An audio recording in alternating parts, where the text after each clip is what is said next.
What's up, what's up, what's up, your boy Domuto. We're back with another video. Today we're watching UnrealEntGaming, Dragon Ball Kakumei, Vegeta orders Broly to fight the Universe 6 Saiyans. Gohan's secret mission. Okay, look, for people that's waiting for these Dragon Ball Kakumei videos, there's like 19 videos and it's still continuous. As I see, I think he posted. I really posted like one like recently, like a month ago. So it's still continuous. So I don't want to like rush through it in weeks. So probably like once a week, maybe. Once maybe twice a week, depends. So like I'm not gonna rush through this one. So anyway, let's get into it though. As we kick off Dragon Ball Kakumei manga chapter number 7 inside of Universe 11, really not the original creator of this, to inform us that indeed 1 month has actually passed, as we only then oversee a rainy city with Dispo and Topo seemingly having to sit down. We also then notice how there is an individual among them, as this individual happens to be none other than Gohan, who appears as though was sent out on a mission by the Pride Troopers in wanting to test out his resolve in seeing if he's worthy of being among them, as with Gohan then overseeing a gigantic nuclear power plant in front of him, there had appeared to be several guards that happened to have spotted Gohan, as the guards went on to shout, "Hey, your badge!" As with Gohan shown not paying attention and walking by a crowd of women, it was only right then and there, where even then, despite the acknowledgement of several females standing around him, Gohan had out of nowhere disappeared, as even the guards went on to respond, he disappeared, in which, to preserve his identity and not getting caught by any of the guards there, Gohan was indeed actually shown having to hover up above, in showing signs of relief, as Gohan went on to respond, "Phew, that was close." As coincidentally enough, after having to turn his head, Gohan had then noticed an open window in front of him, and slowly but surely being then shown having to sneak on in inside, and with Gohan then having to finally shown having to make his way in, he from that point on had proceeded in using his watch to radio in and asking Jiren, "Which way should I go?" "Go into room 128, Jiren responds, "and take the green bottle which will be in a small box. It's a devastating virus," Jiren adds, "artificially created. This agency wants to sell it to a neighboring country which itself is at war.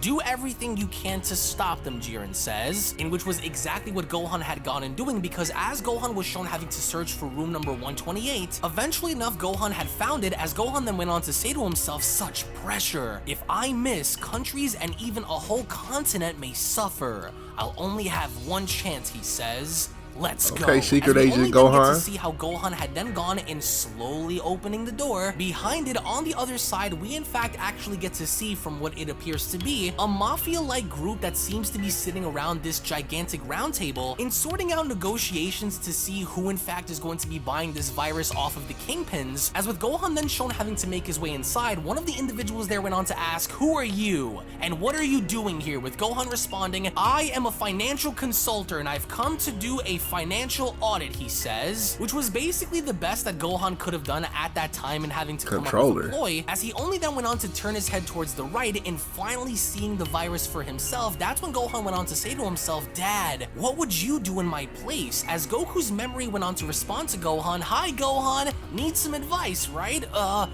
"Yes," Gohan says. "Well," Goku says, "if I were you, I'd evaluate the power of my opponent. So, I'd defeat the strongest first, so that way the others would leave without worrying about the bottle." "I should have known. Thanks, Dad." That's a Goku "You're welcome, answer. son," Goku's memory responds. "I hope I could help you." And with Gohan then shown smiling, he knew what he needed to do, as he then went on to address everyone by also being shown creating a small energy orb in his palm by telling everyone, "Gentlemen, I have thought about it and everything seems to be in order." But the moment Gohan had gone in throwing this little orb in front of everyone, not only did this little orb go on to explode by blinding everyone within the room, but from that point on, Gohan was actually quick enough in grabbing onto the virus and leaving as quickly as possible by then telling himself, "Sorry, Dad, but I didn't mean to hurt anyone." As with Gohan shown doing everything he possibly can in escaping the facility as fast as he could, with Gohan trying to do his best in not getting caught, that's when he then went on to say to himself, "Okay, if I remember the building plan correctly, carefully. One more turn and you're out, he says, but the moment he went on to make his way towards the door, that's when all of a sudden the guards went on to spot him, as the guards went on to shout, "Hey, it's him! You vermin, get back here!" And with everyone then shown pointing their guns at Gohan, and essentially being shown getting caught in the middle between the guards and the criminals, that's when the guards went on to shout, "Put your hands up!" As we only then fast forward later on, in seeing Dispo contact Jiren, that's when Dispo went on to ask, "So, what are we doing now?" "I don't know," Jiren responds. As with even Casserole also being shown having to contact Jiren, that's when Casserole went on to ask, "Everything is going well on your side?" "We haven't heard back from him in 30 minutes, Jiren says. "Shit," Casserole responds. "If he still doesn't answer in an hour, intervene." "Right," Jiren responds. "Perfect. I was also calling to give you some news about Lord Belmont," Casserole says. "How is he?" Dispo asks. "Well, he's with me right now," Casserole tells them. All relaxed, as indeed, man. with the former god of destruction of Universe 11, Belmont, now being shown having to fully be able to stand up and move on his own, that's when Belmont went on to respond, "I've been through a lot. That's true, but it'll take more to bring me down. Especially," he adds, "as your fates were at the mercy of a devastating war that had nothing to do with you." As all a while back with Whis, Goten, and Trunks, we then see how Whis seems to be enjoying himself by eating food. Goten and Trunks had seemed to have been locked in a very intense battle, as Trunks went on to charge at Goten by telling him, "Come on!" With the two then shown clashing and then also shown separating, that's when Trunks went on to tell Goten, "Goten, focus! Your hand was off, let's do it again." Okay, Goten says. "Okay, focus, Goten, focus," he says. "What's that trick warm feeling?" he asks. "Get in touch with yourself," he then continues, and with Whis shown having to observe very carefully, it would only now appear as though Goten himself, during the course of having to be training with Trunks, is only from there being shown having to dive on deeper into his own consciousness, as Goten went on to open his eyes and asking, Where am I?" "What's that door?" Goten asks, as there was a massive door then seen in front of him. Goten from that point on was slowly but surely being shown having to approach it, as he went on to put his hand at the door by asking, "What's behind it?" "He told us to face our demons. Is there a connection?" he asks. "I feel a pressure." As he was only fingertips away, that's when Goten went on to overhear a voice by telling him, "Goten, 3, 2. As back during their training session, this voice was in fact coming from Trunks, as Trunks went on to shout, "Goten, 3, 2, 1. "Wait, Trunks," Goten shouts. "I saw a door. There, in my head," he points. As only Whis had appeared as though that he knew exactly what Goten was talking about, as Trunks went on to ask, what are you talking about? Are you kidding me?" "Don't know," Goten responds. And Whis doesn't even enlighten us further, Trunks says, as with Whis shown continuing to eat his food, it's fairly clear that Whis doesn't want to give Goten and Trunks all the answers right off the gate, as Trunks went on to respond, "Well, anyway, without Gotenks' power," Goten chimes in, "it's really harder than expected. But I think that we have to look beyond our strength," Goten says. "They're starting to learn," Whis says to himself, as all the while in Gohan's house we then see how out of all people, Pan was shown having to get up out of her bed and getting dressed and taking off, as Pan went on to say to herself, "I'm so excited to train. Piccolo told me to join him in the southern west forest the day I am ready." In assuming, of course, that indeed she was, as all the while back with Piccolo, he was then shown talking to Sonel and Purina, as even Piccolo had gone in addressing both of the Universe 6 Namekians by telling them, "Pan will arrive in a few minutes. So let's get started. Show me what you can do. 2 years after the Tournament of Power, you will see that we've developed a new technique.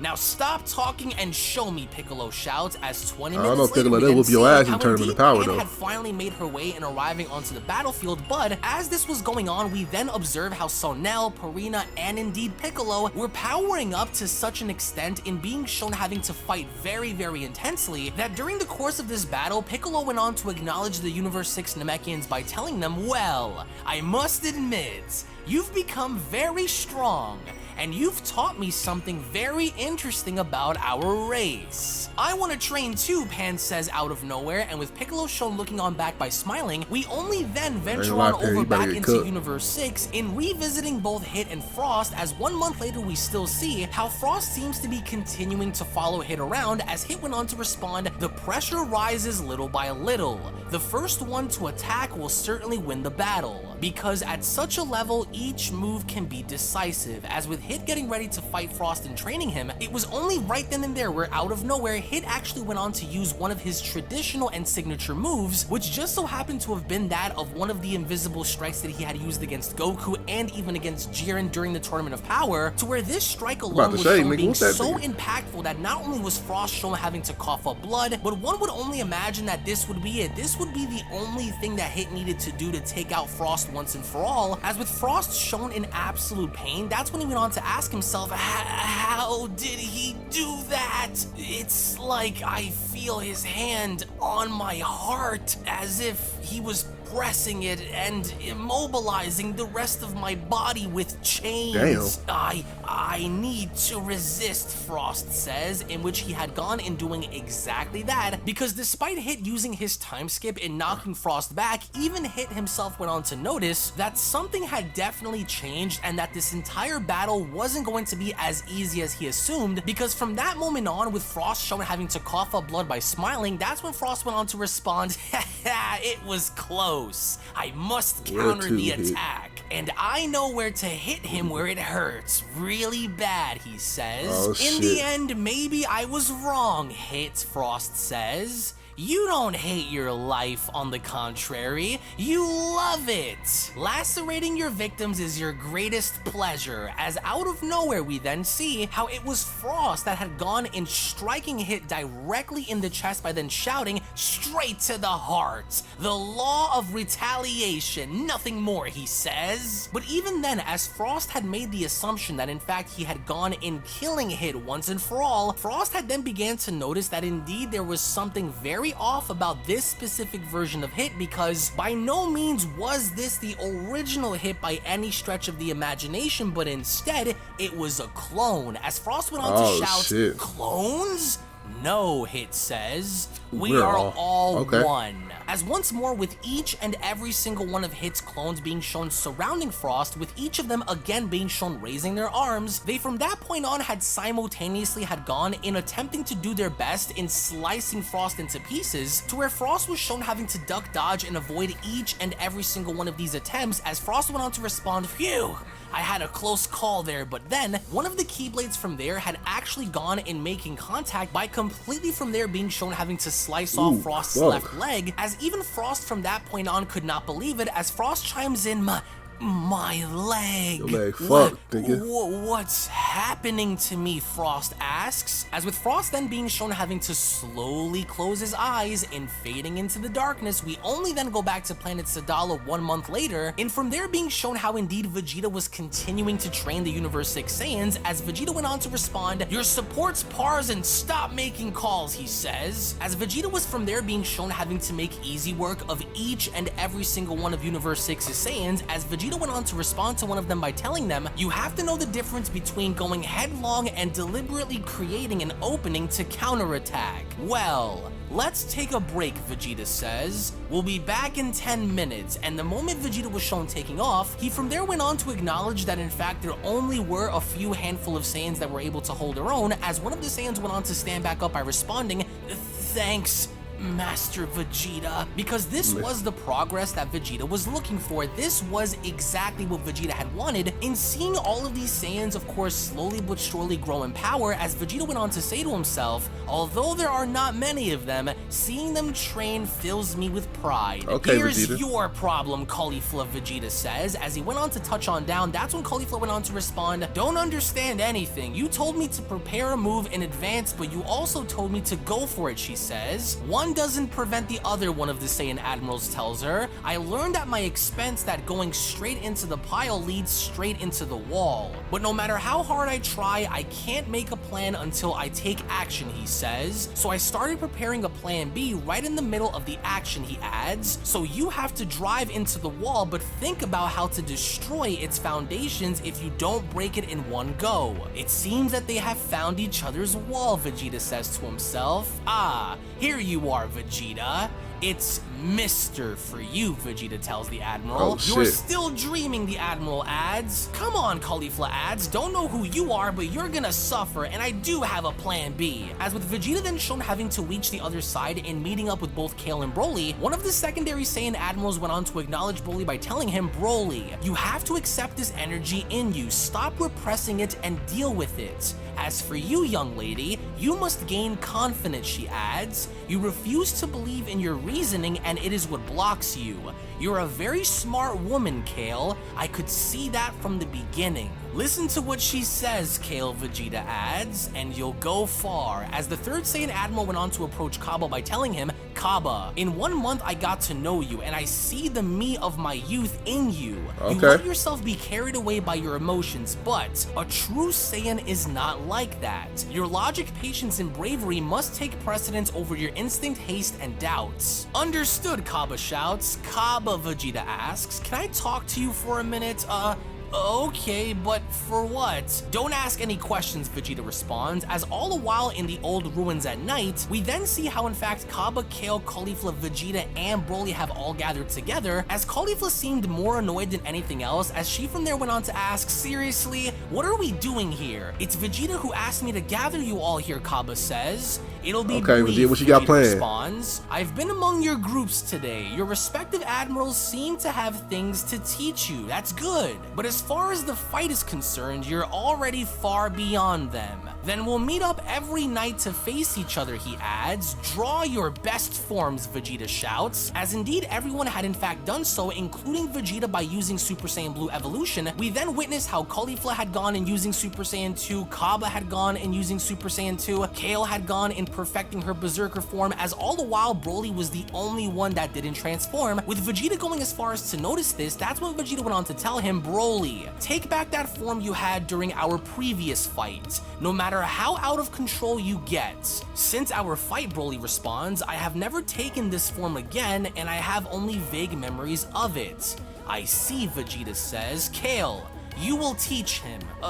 Okay, she adds. Perfect, Vegeta continues. But in the meantime, your Super Saiyan will do the trick. And with Cabba, Kale, and Caulifla them being shown having to look on, that's when Vegeta went on to ask, are you ready? Shit. Because it was during this moment where Broly had gone and taking the liberty to do exactly what Vegeta had asked, and that's go as far as to push himself in using the very form that he had gone and using on Earth against Goku and Vegeta, to where as Broly was then shown having to power up with such tremendous amounts of force and intensity, it almost kind of goes as far as to reflect on who Broly is on the inside, because as we slowly then begin to see the inner power of Broly now having to manifest onto the surface, you can almost kind of go as far as to feel the depth and magnitude of what Broly is about to unleash, because towards the end, that was ultimately what Broly had gone and doing, because with Broly now having to unleash his full power now onto the surface, in both a spectacular and ferocious fashion, Broly means business, as it was only then, during that moment, where the Beyond Dragon Ball Super Kakumei manga chapter number 7 special comes to a close. Now, make no mistake about it, the hype is real. Manga chapter number 8 is now going to illustrate by setting up the narrative, and finally now going as far as to give us what we had initially wanted to see with Broly ever since he arrived within Universe 6, specifically on planet Sadala, and that's to see Broly to some capacity be able to be used in some sort of training session, especially now, with out of all people, Kale being in charge of helping Broly control this power, as of course Broly even now admitted that he really hasn't used this power ever since fighting Goku and Vegeta, which now ultimately begs the question, how dangerous is Broly going to be going forward, especially if he barely has any control over his full power, and essentially will Kale be even able to help Broly, especially knowing now that Broly at this point could end up being one of the biggest, if not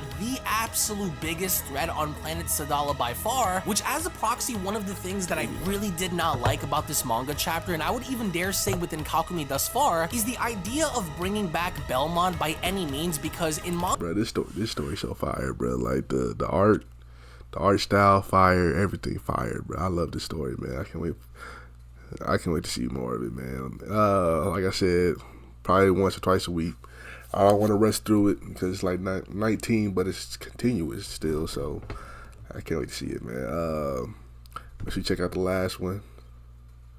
And check out the, check out the other story right here. And make sure you like, comment, subscribe, and I'll catch you next time. Peace.